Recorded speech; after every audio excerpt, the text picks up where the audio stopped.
Branislav Sluvić iz Podgore, ugovorni suradnik Emergency-a, tvrtke koja se bavi spašavanjem na moru, imao je 23.7. ove godine jedno dramatično spašavanje jedrilice sa 12 francuskih državljana, od toga 6 djece kod Hvara.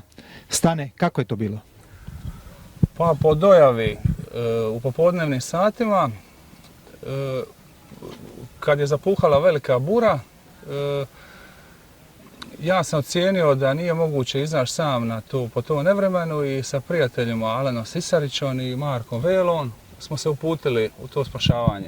Po dojavi mi nismo točno znali gdje se nalazu i ja sam sa kanočalom se popeo na magistralu i pretraživao sam vale koliko sam mogao vidjeti. I brod nisam vidio, ali sam vidio jarbol. Znači uz samu obalu, sa magistrale pa više Podgore.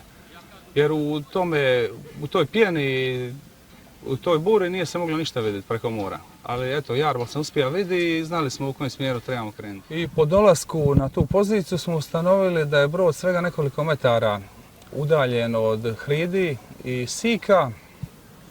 I odmah smo krenuli u akciju izvlačenja broda dodavanjem dugoga konopa koji sam ja uzeo i skočio u more sa njim da bi brod uhvatili u tegalj. Pošto nismo prvi put se uspjeli vezati za brod, jer Francuzu je taj konop pobjegao iz ruke uslijed velikog nevremena i valova koji su bili preko 3 metra u trenucima i prova je non stop bila pod morem. Ja sam uspio iz drugog pokušaja, znači taj konop ponovo uhvatiti, zavezati brod i potom sam se popeo na brod. I da bi zajedno sa Francuzima uspio taj sidro njihovo izvaditi iz mora, u jednom trenutku je jednog Francuza taj val preko prove odnio skroz do kormila na krmi. I onda smo nas dvojica uspjeli izvući to sidro i dao sam znak Alenu Sisariću da nas povuče u tegalj. Šta je on napravio i sumnjali smo da ćemo uopće uspjeti krenuti sa tim brodom, koliko je bio velik. Međutim, bili smo sa velikim brodom, jakim motorom i uspjeli smo krenuti. Čim je brod uvatio inerciju, abrivu, vidjeli smo da smo na konju. Ovi Francuzi prvi put nisu uspjeli vezati taj konop na bitvu nakon što im je ispao i upao u more.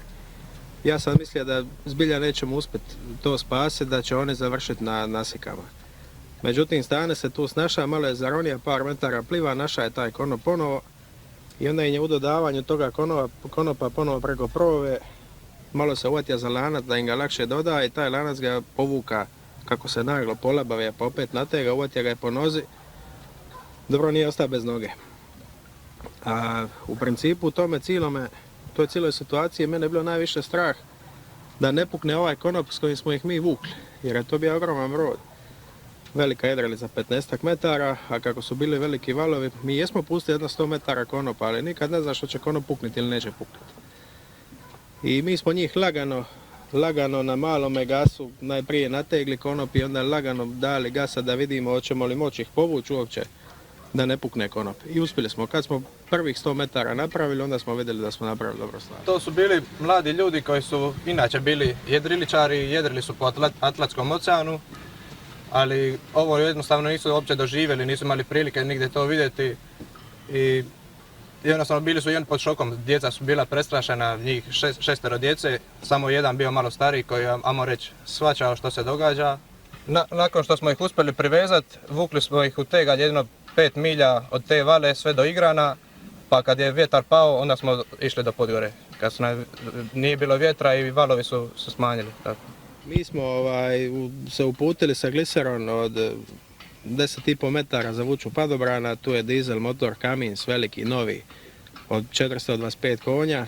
Inače da neki manji brod, dvambrodski motor, čak i 2, bez obzira na snagu, to ne bi uspjeli povući.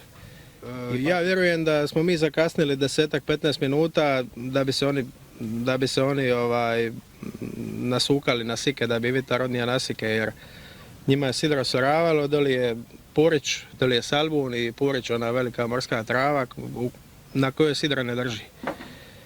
I oni su bili svega 3, 4, 5 metara od obale krmom.